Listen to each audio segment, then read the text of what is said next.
morning mga katoleng. Pauwi kami ngayon galing ng Naiya, naghatid. Pabalik na kami ng Isabela. Meet the driver, Mr. Dennis Limbo. Dito na kami sa may parteng Maydak, sa may Pampanga. Sa mga nagbabalak bumiyahe ngayong mahal na araw, itong parte na to, itong kulay na to, kung nakikita ninyo, may mga nakaharang na separation lane.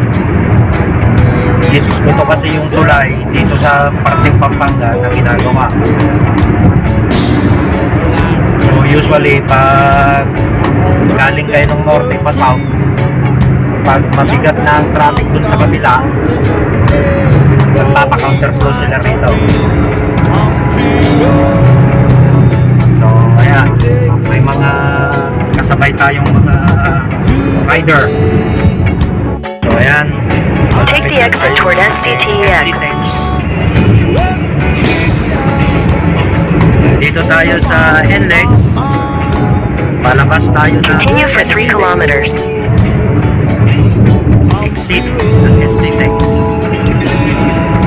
Yan, exit 85.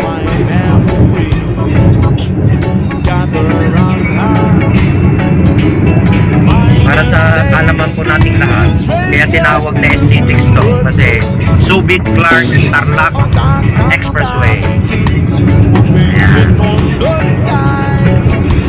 Papasok na tayo ng SCTEX.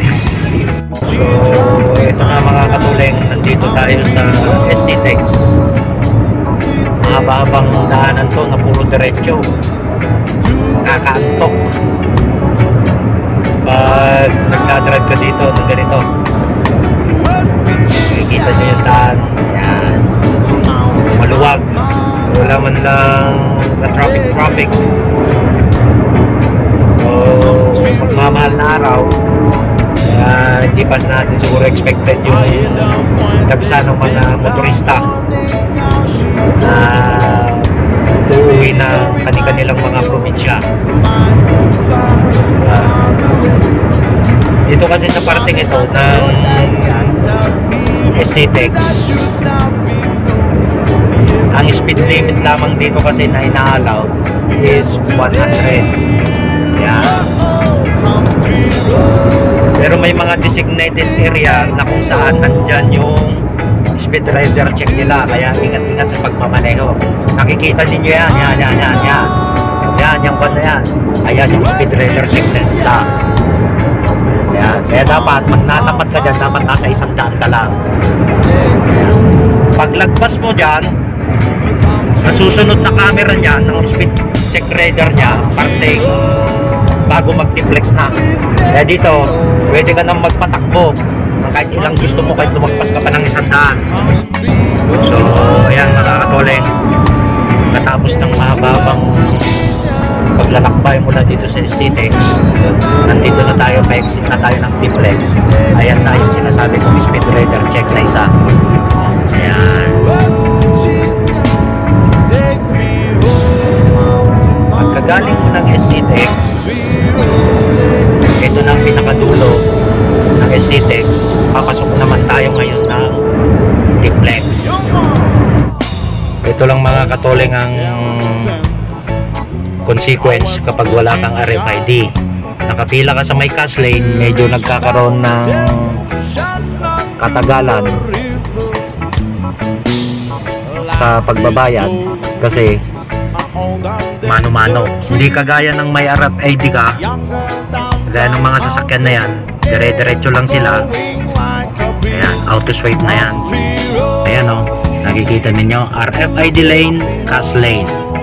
So advice ko na lang din siguro mga katoleng, kapag wala kayong RFID at sa cash lane kayo, para naman siguro bumilis ng kahit papano yung pila sa cash lane, mag-prepared na lang kayo ng exact amount o kaya barya para mas mabilis ang transaksyon.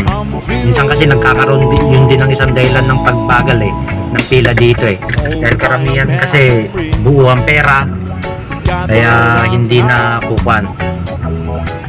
nagkakaroon ng pagbagal.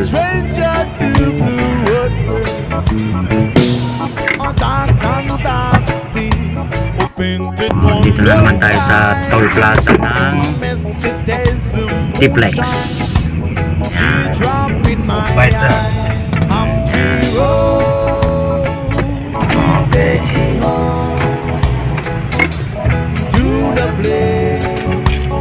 Ticket.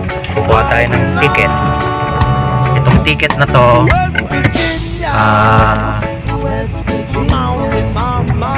bibigay natin mamaya to doon kung saan ka tayo mag-exit. Ito na. So ayan mga katoling, kung uuwi tayo ng Isabela, dito ka mag-exit sa Purak. Kaya lang, kaya nga lang sabi ko, iba ang dadaanan natin pauwi ng Isabela ngayon. Pag biya Pangasinan tayo, biya Maliko. Yan.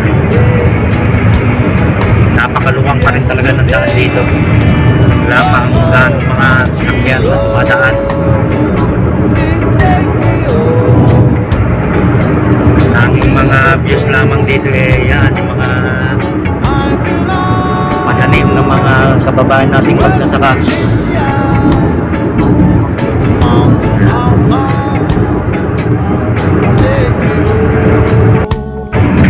So ayun mga katoling, dahil nalagpasan namin sa supposedly yung exitan natin na Carmen, nag-exit kami dito sa may Ordaneta exit.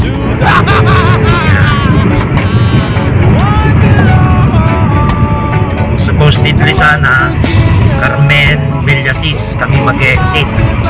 Medyo napasarap ang pagmamaneho ng kasama ko. Dito kami sa Ordaneta City exit, papuntang San Nicolas, Pangasinan. Yan. Dito na tayo sa Ordaneta Toll Plaza. Sa Cash Lane na naman tayo. Ayan. Cash Lane.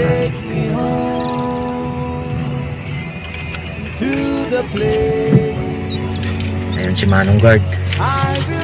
Sarap ng buhay. Pasilip-silip lang. Silip-silip.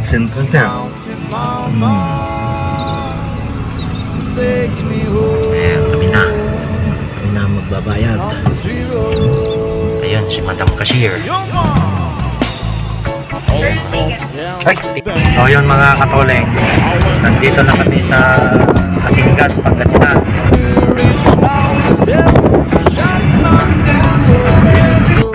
Ang kasunod na bayan ng Asinggan is Tayog. Nandito na kami ngayon sa Tayog, Pangasinan. Sunod na bayan dito, San Nicolas. Yan. Kaliwa ka dyan, kaliwa. Yan. Papasok tayo ng town proper ng Tayog, Pangasinan. Uy, mukhang fiesta yata rito ah. Baka may magpapakain dito ng libre. Happy Fiesta, Tayog, Pangasinan. Invite nyo naman kami kung may pakain kayo rito. So ayan mga katoleng, nandito na tayo ngayon sa bayan ng San Nicolas, Pangasinan. Ito yung daan papunta dun sa sinasabi ko sa inyo kanina na Maliko. Ito ang kanilang munisipyo. Pag nagawi kayo rito, dire-diretso nyo lang itong munisipyo na to. Papunta na po ito ng Maliko, kung saan tayo dadaan. So kanina umalis kami sa Santa Maria, Bulacan, sa bahay ng aking bayaw. Maraming salamat nga pala, Bayaw Arnel, sa pag-accommodate mo sa amin kagabi hanggang sa muli naming pagbisita. So umalis kami doon ng alas 8 ng umaga. Ngayon ay 10:53, almost 3 hours ang biyahe. Pakyat na tayo ng Maliko ngayon. Kinakabahan si boss driver dahil first time niyang magmaneho paakyat dito. Ayan. Medyo may mga kataasan nga lang ang mga daan dito. tatahakin natin, pero maya maya pagka sa tuktok tayo makikita nyo ang gandang itinatago ng lugar na to. Ayan, ayan,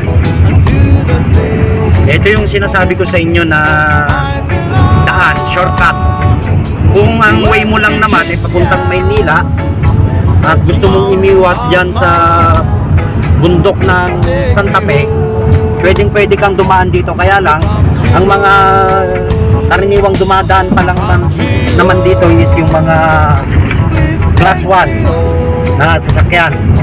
Napapansin niyo, bihira pa ang mga sasakyan na dumadaan dito na malalaki. Mukhang, sa tingin ko siguro mukhang ipinagbabawal nila. Mga private cars lang ang ina-allowed na dumaan dito dahil sobrang paliko-liko mga daan dito, kaya siguro tinawag na maliko. Wala kayong ibang maririnig dito ng pulisap. Pag narating natin ang pinakatuktok nitong maliko na to, matatanaw mo ang buong view ng Pangasinan. Bakit tayo ngayon? Maliko. Nag-develop pa kasi itong daan na to. Wala pa tayo sa pinakatuktok yan.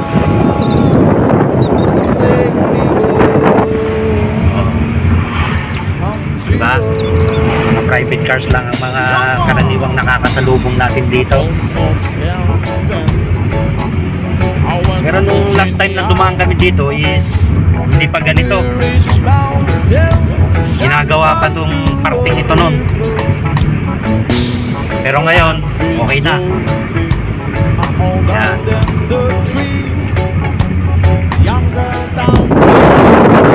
So ayan mga katoleng, nakikita nyo yung view na yan, diba? Napakagandang pagmasdan ang inang kalikasan, payapa. Ayan o.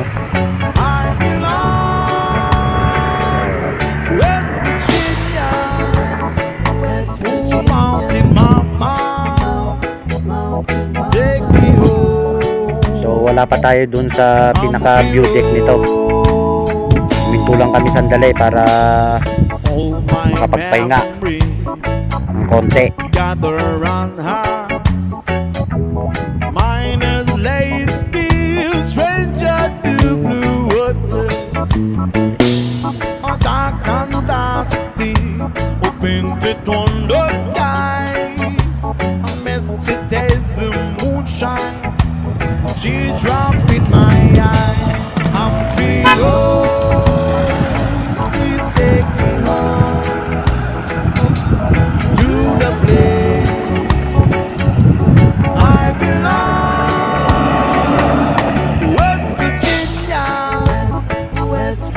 Pala ang road nito. May mga bilihan din ng pasalubong. Ayan o.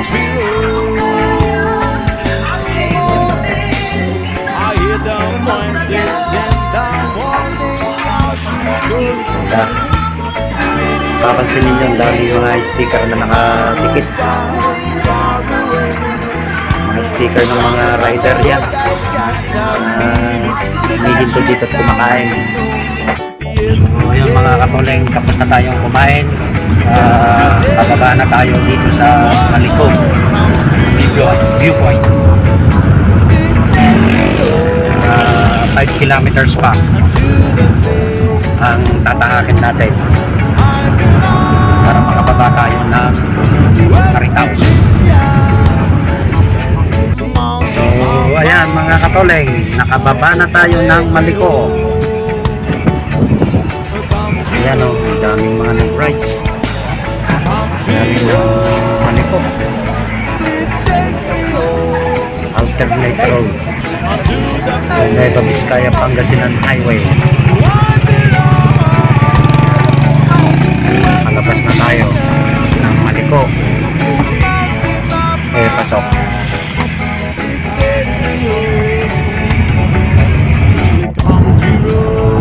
Dito na tayo sa Bambang, mga katoling. Malapit-lapit na. Ayun si Jollibee, oh. Jollibee na ang sarap. Baka naman, Jollibee. Ito ang bayan ng Bambang, Nueva Vizcaya. Shout out sa inyo dito, mga taga Bambang, Nueva Vizcaya.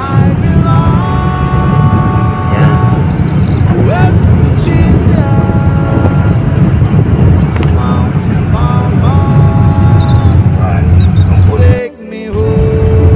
Ayan mga katoling,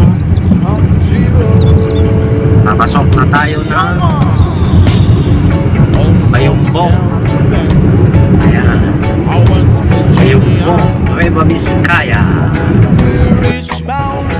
So approaching Solano na tayo, pero hindi tayo dadaan ng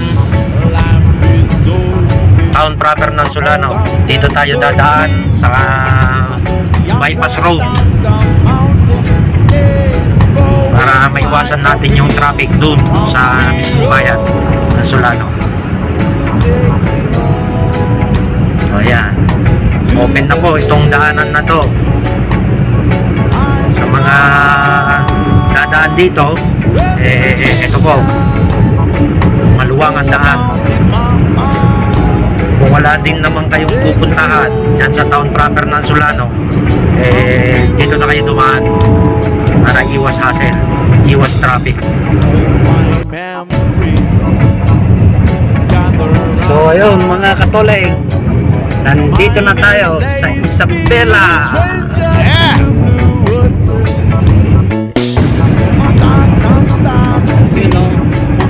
Isabela.